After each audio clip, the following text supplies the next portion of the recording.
Emily, is Grandpa behaving himself? Well, sort of. He injured his leg. Old people can be such a nuisance. I wish they'd think about those of us who have to take care of them.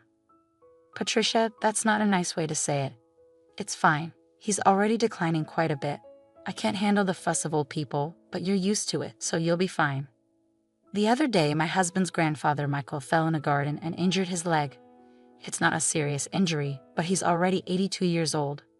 Because of his age, we're having him rest in bed just to be safe so it doesn't get worse. My mother-in-law won't even go near him, let alone take care of him. I'm Emily, 30 years old. I married 3 years ago and live with my husband Daniel's family. My husband was my boss at the company where I worked, a company founded by his grandfather. When I joined 8 years ago, my father-in-law was already the president and my grandfather-in-law was the chairman.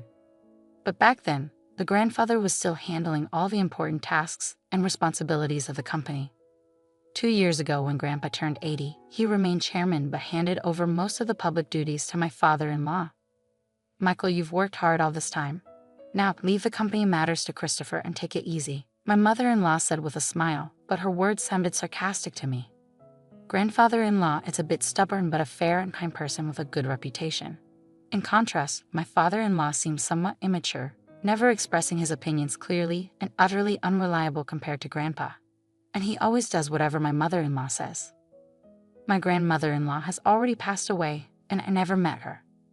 My husband and I started dating when we worked together on the same product planning team 3 years after I joined the company. My husband, energetically leading the team, seemed reliable to me, though a bit self-righteous. Maybe I felt that way because I lost my father early and grew up with just my mother. My mother also passed away from illness 2 years ago, and now I have no family other than my in-laws. Shortly after I got married, my mother fell ill and needed care, so I quit my job to take care of her. The fact that my husband's family didn't object was probably due to a single comment from Grandpa. It's only natural to take care of the mother who raised you alone. Don't worry and take good care of her. Thanks to that, I was able to be by my mother's side every day for a year without financial worries until she passed away. My mother-in-law seemed a bit dissatisfied, but I was truly grateful. However, since Grandpa handed over the company to my father-in-law, everyone's attitudes towards him have gradually changed. They no longer listen to his opinions as much, and I can't shake the feeling that they're treating him carelessly. At first, I thought it was just my imagination, but watching my mother-in-law and husband's behavior, I can't help but feel that way. My father-in-law's attitude is non-committal, but it feels like he's ignoring Grandpa as if he's no longer needed since he's practically retired. Watching my in-laws' behavior, I feel somewhat angry. Hey, don't you think your attitude, Patricia, and yours too, is a bit cold towards Grandpa? So what's the big deal? Grandpa tries to talk to you and you barely respond. You don't even try to help them. Like I have time to deal with old people. You can take care of Grandpa. You're the one with the free time. You don't have to talk like that. Quiet, I'm tired from work. Don't ask me about unnecessary things. This is how it goes no matter. They won't listen to me. My grandfather-in-law doesn't say anything to his family about this. Now I'm the only one who talks to my grandfather-in-law at home. Grandpa, the weather is nice today. Shall we go for a little walk outside? Your leg seems to be healing well, and I think it will be good rehabilitation. Thank you. Let's go out for a bit then. The two of us went to the park, where there were several families with children playing around. My grandfather-in-law looked at the scene with joy. Christopher and Daniel enjoyed times like that too. Grandpa, I was busy with work and couldn't take care of the children much. Maybe that's why I couldn't raise Christopher and Daniel properly, my grandfather-in-law said with a slightly sad face, almost like he was talking to himself. Christopher is my father-in-law, and Daniel is my husband. I think about how everyone can be kinder to my grandfather-in-law, but I can't come up with a good idea. But then my in-laws suggested building a house for my grandfather-in-law. This house is over 50 years old, right? The layout is bad, it's hard to use. But instead of spending money on repairs, it would be better to build a new house in a more convenient location. A new house? Michael is getting older, and it's good that he only got injured last time, but we never know what will happen. So let's make the house barrier-free so we won't have trouble if care is needed.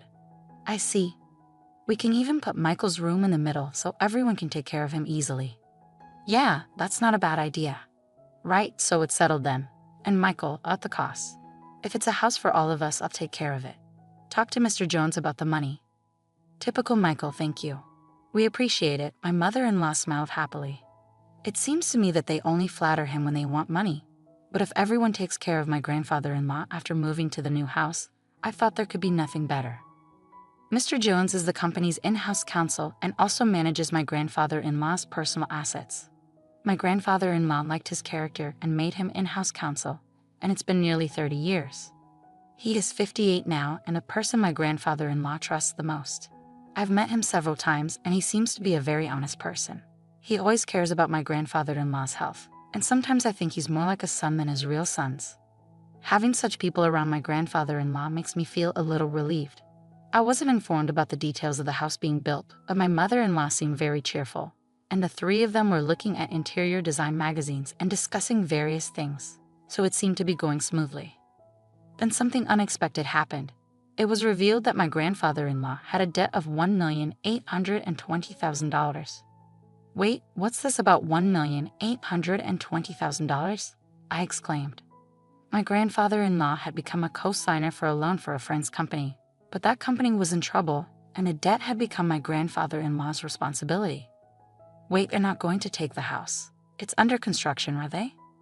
Since the contract has already been completed, and as Patricia said, it's in the president's name, so it's fine, my mother-in-law seemed relieved at those words. Oh, thank goodness. I'm glad we did it my way.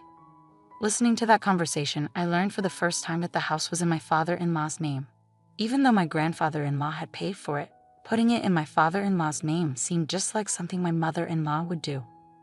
I also wondered why they didn't think of giving up the house to help repay the debt. Hey, this debt is Michael's fault, and it has nothing to do with us or the company, right? Well, it was signed in Michael's name. Oh good, then there's no problem. I couldn't understand what was good about it, but since my grandfather-in-law didn't say anything during that conversation, I didn't intervene either. After all, it's not an amount I could handle. A few days later, my grandfather-in-law's behavior began to change gradually. Grandpa, what would you like to eat for lunch? Who are you calling Grandpa? I'm only 50. You have no right to call me that. Huh? Sorry, Emily, right? I was lost in thought. At first, I thought he was just deep in thought, and when it happened repeatedly, I began to feel uneasy. Patricia, what are you doing? Where's my meal? Grandpa, I'm Emily. Patricia is your daughter-in-law. You ate your meal earlier. Didn't eat? Are you trying to starve me? I wondered if my grandfather-in-law's condition was triggered by the $1,820,000 debt, and seeing that none of his family members were trying to help him might have been a double shock. I tried to persuade my grandfather-in-law to go to the hospital, but he adamantly refused. He might not want to admit that he could have dementia. I didn't want to force him, but I felt helpless on my own. I consulted my husband, but he simply brushed it off, saying it had nothing to do with him. My mother-in-law wasn't any help either, so I turned to my father-in-law as the only option. Yeah, I heard from Patricia, Daniel. They think it might be dementia. Can you go to the hospital with us? I asked him. But it's not that bad yet, right? If we go to the hospital, others will find out my father has dementia, he responded. There are good medications now that can slow the progression. Well, there's no need to rush. Let's watch him a little longer. Emily is here, so they'll be fine, right? I couldn't help but feel frustrated by their lack of concern. I couldn't depend on them. Grandpa, let's go to the hospital. Let's get you properly examined, I urged. Who are you? Where are you planning to take me? You're up to no good, he retorted. I felt tears welling up, seeing how stubborn my once kind grandfather-in-law had become. But my mother-in-law just laughed, amused. Even if he was the chairman, it's over for him now. But now everything, even the company, is all Christopher's, she remarked casually. Patricia, Grandpa isn't completely unaware. He's listening to everything. He'll forget everything soon. He'll start wandering, dribbling. Just thinking about it gives me chills. He's nothing but a nuisance now, I protested. How can you say that? Grandpa has worked hard for the family all of his life. My mother-in-law's words made me both angry and sad. But my grandfather-in-law just smiled. See, this old man doesn't understand anything, she added, laughing.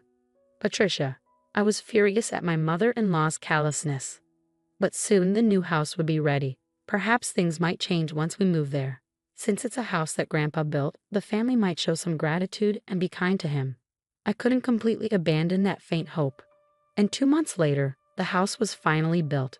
For days, I had been compelled to pack my in-laws' and husband's belongings, while my father-in-law's and my own items remained mostly untouched. Even when I attempted to organize my things, my in-laws and husband kept assigning me tasks, preventing any progress.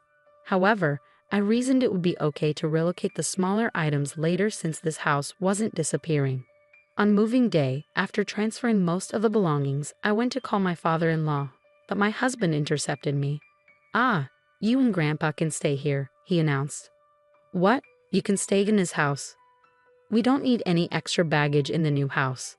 In other words, you and Grandpa will live here from now on, and I'll give you Grandpa's debt too." "Well, you can at least be a housekeeper. Hey, let's go." "Yeah, I'm coming. Good luck with all the debt repayment and live-in care." My in-laws cheerfully departed, leaving me stunned. For a while, I couldn't comprehend what had just occurred. Were we abandoned, not just me, but also my grandfather-in-law, only they would reside in the new house? It took me some time to grasp because it was beyond my imagination that someone could be so cruel. How should I explain this to my grandfather-in-law? Slowly, I made my way back to the rear room. I didn't mind caring for my grandfather-in-law at all. That was my intention from the start. As I timidly prepared to call out to him, noticing his back facing me, he seemed to sense my presence and turned around before I could speak. "Have they gone already?" His expression as he uttered those words looked entirely different from what it had been just months ago. To be honest, he seemed like a different person. I wondered if a new symptom had emerged, but the next moment my grandfather-in-law smiled, and his subsequent words caught me off guard. As I was talking to my grandfather-in-law, Mr. Jones came. "Chairman, have you finished getting rid of the unnecessary staff?" "Yes, it's all done. Let's go, shall we?" Where are we going?" "Of course, to the new house." I left the house where I had been residing, guided by my grandfather-in-law, without fully understanding what was unfolding. The following month, my mother-in-law and husband bombarded me with countless calls. My grandfather-in-law declared he wouldn't entertain their calls anymore, but I answered my husband's call due to the looming divorce. "Hey, Emily, is Grandpa with you? When I went to the old house, it was up for sale. It's not worth $1,820,000, so you can't repay the debt." "Is that why you did that?" my husband interrogated. "What do you mean?" "Put Grandpa on. Dad said he can't get in touch at all. That forgetful old man has done something outrageous." I knew what he was referring to, but I wanted to hear my husband's side of the story. Grandpa sold the company's stocks to the executive director. Thanks to that, the executive director became the largest shareholder, and a shareholders' meeting and board meeting were held, resulting in Dad being dismissed as president. But the executive director is well liked, and maybe Grandpa thought it was better to hand over the company to him. The executive director must have deceived the senile old man into selling the stocks. This is invalid. You seem to be misunderstanding something, but Grandpa doesn't have dementia. If anything, he seems more coherent than before. What? Until that moving day, I genuinely believed that my grandfather-in-law had dementia. It appears that my grandfather-in-law harbored suspicions from the moment my mother-in-law mentioned building a house to live with him. So he devised a plan. He feigned dementia to observe how my in-laws and husband would react. As anticipated, they revealed their true colors one after another. In the end, they left my grandfather-in-law and me behind. I struggled to contain my laughter because everything unfolded exactly as I had expected. My grandfather-in-law then said, I found myself surprised, relieved, and slightly conflicted. To deceive the enemy, you must first deceive your allies, my grandfather-in-law chuckled. It seemed he had been receiving regular updates on the company from the executive director and Mr. Jones. With my grandfather-in-law gone, my father-in-law and husband acted as they pleased, self-righteous, and completely ignoring the opinions of the employees, often entertaining at the company's expense. Eventually, my grandfather-in-law handed over the company to my father-in-law, but he harbored concerns about the future, leading him to take decisive action. In the end, he decided he couldn't entrust it to his son and left it to the executive director. I explained. What about the $1,820,000 debt? My husband inquired. That's gone now, I replied. Indeed, my grandfather-in-law had been a guarantor for a friend's dad, but he had personal assets exceeding that amount.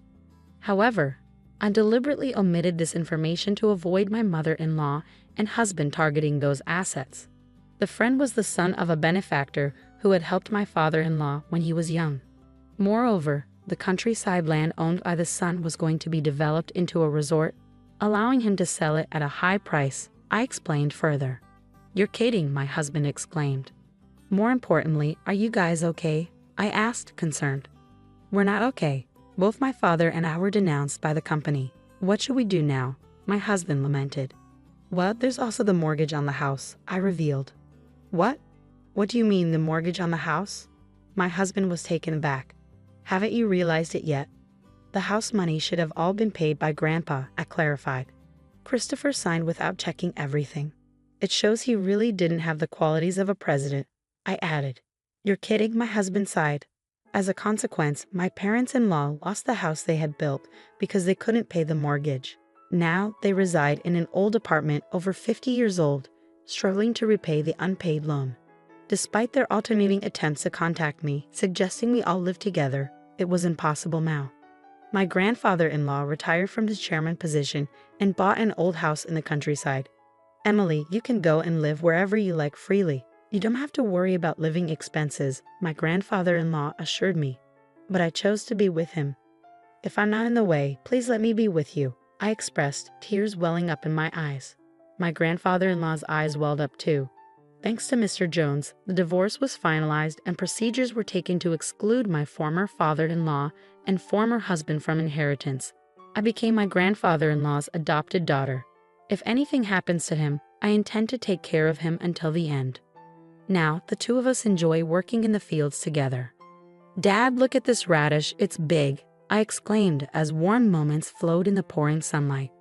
I wish for these days to continue, even just one day longer.